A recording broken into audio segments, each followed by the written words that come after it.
Alhamdulillahirabbil alamin. Al-hadi ila siratal mustaqim. Asyhadu an la ilaha illallah wahdahu la syarikalah wa asyhadu anna Muhammadan abduhu wa rasuluhu la nabiyya ba'dahu. Wassalatu wassalamu ala nabiyyina Muhammad wa ala alihi wa sahbihi wa min sunnati ajma'in. Man yahdihillahu fala mudhillalah wa man yudlil fala hadiyalah. Ibu bapak saudara jamaah yang berbahagia rahmatullah, alhamdulillah dari tarawih kita ini kami sudah sepertiga jalan. Ada satu hal yang senantiasa kita lantunkan, kita serukan di dalam sholat kita, sadar tidak sadar. Cuma kalau sholatnya tidak sadar kan ya ada bagaimana. Tetapi pasti kita mengucapkan ihdinas siratal mustaqim dalam sholat kita. Karena Fatihah merupakan salah satu hal yang tidak bisa ditinggalkan sholat. Tidak cuma sekali, bahkan jari dalam sholat wajib sudah 17 kali kita ucapkan ihdinas siratal mustaqim. Ini ucapan ini memang bukan produk kita, tetapi oleh Allah kita dituntunkan untuk membaca ihdinas siratal mustaqim. Satu permohonan, ya Allah ihdinas, tunjukkan kepada kami as-siratal mustaqim, jalan yang lurus. Dan itu tidak bosan-bosan yang kita ucapkan seperti itu. Bahkan sampai 17 kali. Tentu Allah bukannya tanpa maksud kok kita harus mengulangi satu matani. Ya, utamanya di as-siratal mustaqim. Saya pernah ketemu seorang ulama, kalau pas baca Al-Fatihah, dua kata yang diucapkan pakai ambigan dulu. Setelah Maliki Yaumiddin dia tenang, kemudian ikrarnya iya karena dua iya kata nasta'in ihdinas siratal mustaqim. Karena permohonan itu diucapkan dengan jalan tersebut. Tentu menjadi maaf agak berbeda dengan yang ihdinas siratal mustaqimnya yang disampel aja itu. Maka kemudian kita perlu memaknai. Ya, seperti tadi siang Ibu Sholat KPSA sudah menyampaikan berapa kali kita sudah minta ihdinas siratal mustaqim, ribuan kali kita ucapkan. Orang kalau memohon itu pasti butuh jawaban. Seorang anak pak atau ibu mohon sesuatu pasti butuh jawaban. Maka kalau kita memohon terus pada Allah, sudahkah kita mendapat jawaban? Kok nggak bosan-bosannya gitu kita minta terus? Tapi memang Islam itu secara built-in ya, sudah diatur sedemikian rupa, dalamnya ada saja permohonan. Permohonan itu yang pertama untuk menyadarkan kita bahwa kita itu butuh petunjuk. Dan ingat, dan Allah petunjuk itu hanya milik Allah. Maka kemudian dari saya menyampaikan man yahdihillahu barang siapa yang dapat petunjuk nggak akan tersesat. Maka jangan bosan-bosan mohon petunjuk. Jangan sampai diri kita itu merasa sudah cukup petunjuk, atau bahkan saya pernah mendengar seseorang, alhamdulillah saya sudah mendapatkan petunjuk, seakan-akan ada finish sudah selesai, tidak akan pernah kita selesai mendapat petunjuk. Seseorang yang di akhir hayatnya itu senantiasa butuh petunjuk, maka maaf, jangan sampai sombong kita menyatakan tidak butuh petunjuk. Jawaban permintaan kita gimana? Kalau kita hanya berkipas pada Al-Fatihah, ya hanya disitu saja kita mohon. Jawaban itu terletak pada surat berikutnya. Kalau kita melangkah pada surat berikutnya, surat Al-Baqarah, maka kita akan mendapatkan petunjuknya itu supaya saya dapat ada ukurannya. Bagaimana orang yang bisa mendapatkan petunjuk itu ada kriteria-kriteria tertentu dalam surat Al-Baqarah awal. Bismillahirrahmanirrahim. Alif Lam Mim. Kita nggak usah mempelajari arti kata itu. Tetapi kemudian kita lihat dalikal kita bularoid. Kalau kita lihat dalam Al-Quran, karena ada titik 3, itu bisa dibaca dalikal kita bularoid fihi hudal muttaqin. Atau kemudian dalikal kita bularoid bafi, ini kita tidak ragu-ragu di dalamnya datang wujud bagi atau inilah kitab yang tidak ada keraguan fihi di dalamnya petunjuk bagi orang takwa. Tidak hanya menghadap Allah memberi kebebasan, di mana kita pergi. Cuma umumnya orang membaca dzalikal kitab la raiba fihi hudal lil muttaqin itu juga boleh. Tetapi yang menjadi penting bagi kita jawabannya simpel itu, kata Allah, ini kitab yang tidak ada keraguan, di dalamnya ada petunjuk bagi orang yang bertakwa. Jadi kalau kita tadi mohon terus, ini loh jawabannya, petunjuk bagi orang yang bertakwa. Nah, cuma kemudian kita bagaimana ukuran orang yang mendapatkan petunjuk itu? Yang pertama, kemarin Ustaz Amal gajah menyinggung sedikit. Alladzina yu'minuna bil ghaibi. Orang yang mendapatkan petunjuk itu syarat yang pertama ialah orang-orang yang beriman kepada yang ghaib. Al-ghaib itu oleh Allah dikasihkan yang pertama. Allah memberikan kal tinggi, penawar tertinggi yang pertama itu. Kepengen petunjuk, iman kepada yang ghaib. Kenapa yang ghaib kok harus ditangan pertama? Jadi pertama itu dari kasih orang yang tertinggi, al-ghaibi. Apa al-ghaibi itu? Indra kita nggak bisa menyentuhnya, mata kita nggak bisa melihat, hidung kita nggak bisa membau, didengar juga nggak bisa, tetapi kita wajib iman. Inilah penawaran yang sangat tinggi bagi orang yang beriman. Maka ketika kita sudah iman kepada yang ghaib, iman bil ghaibi, luar biasa. Segala sesuatu berikutnya itu menjadi lebih mudah. Baru setelah iman pada yang ghaib, wa yuqimunas shalah. Nah, sekarang baru kita sadar. Yang kedua, untuk bisa mendapatkan petunjuk itu kriterianya setelah yang ghaib, kemudian yubayuki munaswat orang-orang yang menegakkan sholat. Sekarang ibu bapak jamaah semuanya sudah menegakkan sholat. Bisakah kita sholat tanpa percaya pada yang ghaib? Kalau kita sholat tanpa iman pada yang ghaib, ya cuma seperti gerak badan, berdiri dan seterusnya. Tidak pernah ada sesuatu yang menggerakkan hati kita. Tetapi karena kita sudah yu'minu bil ghaib dan kita pelihara terus, maka kita terus-menerus perlu memantapkan iman pada yang ghaib tadi. Baru yuqimunas shalah. Orang yang iman pada yang ghaib pasti sholatnya itu ada sesuatu yang menggerakkan dengan segala jumlah. Meskipun tengah malam, bangun malam sholat sendirian, karena kita pada yang ghaib kita iman, maka setiap Allah Akbar aku sujud asmamu ya Allah yang maha baik.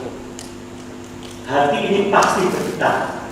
Karena apa? Ada sesuatu yang menggerakkan hatinya. Islam senantiasa menyadarkan makhluk, menyadarkan pemeluknya hidup sebagai manusia yang punya hubungan kebersamaan maupun hubungan vertikal dengan Allah. Orang yang mendapatkan petunjuk tidak hanya orang yang yu'minu bil ghaib dibanding sholat. Setelah dia iman pada yang ghaib, setelah dia menegakkan sholat, maka itu belum kriteria orang mendapatkan petunjuk. Harus baik. Kemudian yang ayat berikutnya, wa mimma razaqnahum yunfiqun. Para mufassirin cara baca demikian indahnya menurut ayat ini. Wa mimma, dan dari apa yang seluruhnya, dan dari apa yang razaqna kami rizkikan, yunfiqun, kamu infakkan. Allah tidak minta semuanya. Yang diperintahkan wa mimma, dan dari apa yang kita dirizkikan Allah pada kita, itu kita diharuskan menginfakkan di jalan Allah. Orang yang mendapatkan rezeki banyak ya nggak salah kalau infaknya banyak. Yang rezekinya sedikit, infaknya mungkin lebih sedikit, tapi tidak ada kata Allah kemudian yang rezekinya sedikit nggak usah infak, ada. Sebagian yang kita terima itu kita rezekikan, berapapun yang kita terima. Sehingga dalam kehidupan manusia senantiasa la roziko ilallah, ada yang memberi rezeki kepada Allah. Ketika manusia dilahirkan, Allah sudah mengatur rezekinya. punya rezeki, besar kecilnya bisa saja berbeda, tapi semuanya berkewajiban yunfiqun untuk berinfak di jalan Allah. Ini kriteria orang yang mendapatkan petunjuk. Oleh karena jamaah yang berbahagia Allah, marilah kalau kita ingin mendapatkan jawaban dari ihdinas siratal mustaqim, kita sisihkan sebagian yang kita punya, kita infakkan di dalam Allah. Jamaah yang berbahagia Allah, setelah hubungan horizontal manusia yang memang ada strata sosial yang berbeda, itu sunnah Allah diatur oleh Allah, kemudian menjadi kewajiban kita untuk menyisihkan rezeki. Kemudian ayat berikutnya menjadi yang berbeda untuk memperkuat iman kita. Walladzina yu'minuna bima unzila ilaika wa ma unzila min qablik. Tiba-tiba Allah menyampaikan, dan orang-orang yang beriman kepada apa yang telah aku turunkan padamu. Tentu Al-Quran.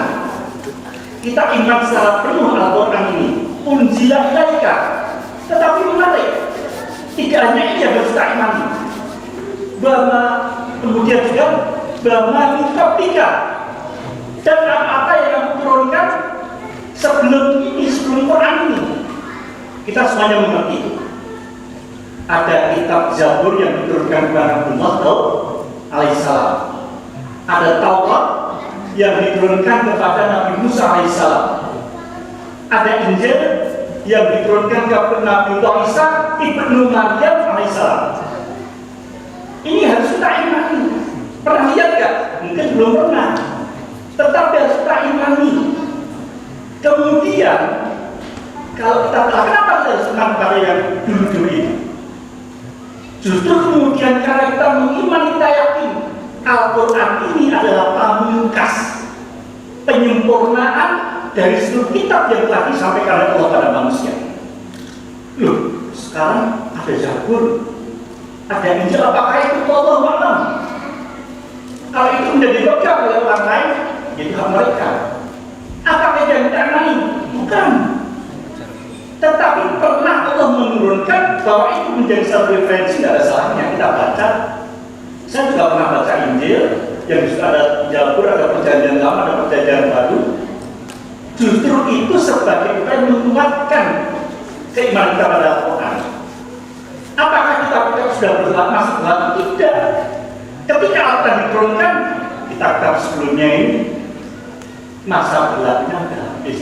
Tetapi kita wajib mengimaninya sebagai satu proses bahwa Allah menurunkan ayat-ayat itu sesuai dengan zamannya, dan ketika Nabi Muhammad alaihissalam sebagai Rasul pamungkas mendapatkan Quran ini.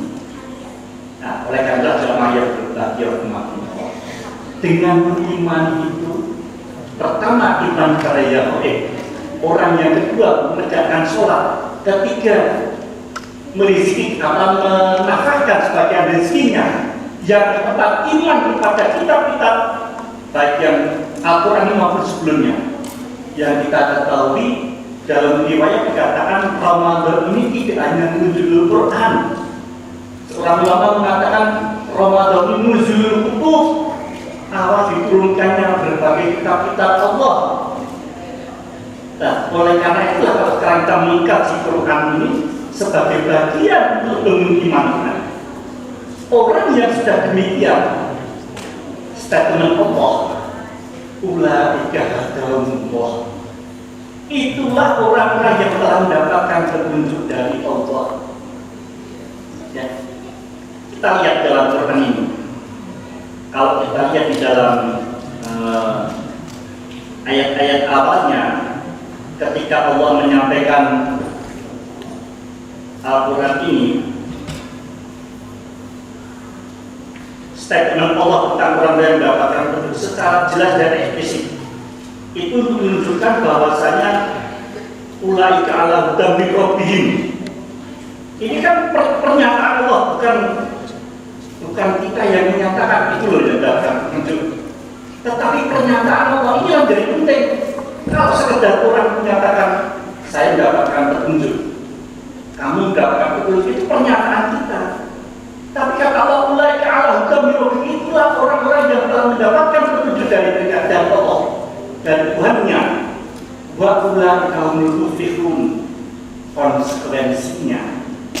orang-orang yang telah mendapatkan petunjuk dari Allah itu orang-orang yang muflihun, orang-orang yang berbahagia, orang-orang yang beruntung.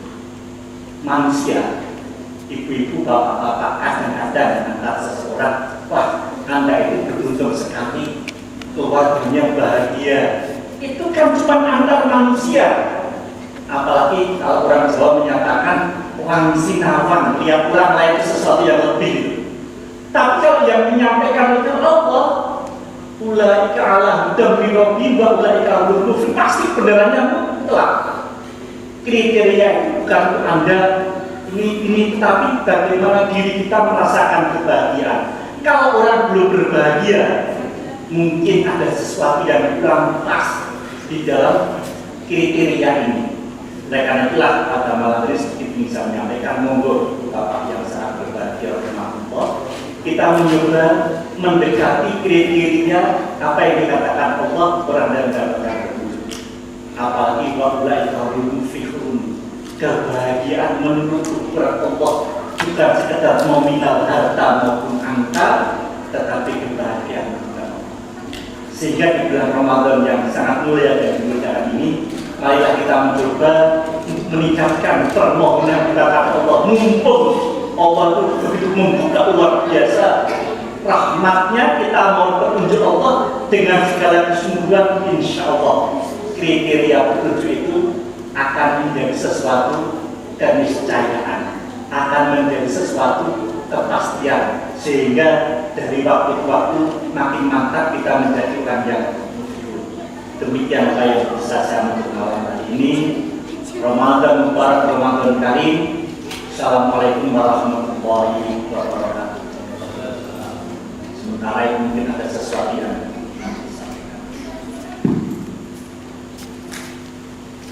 baik, jazakumullah khairan. Sudah istiabat yang telah mengupas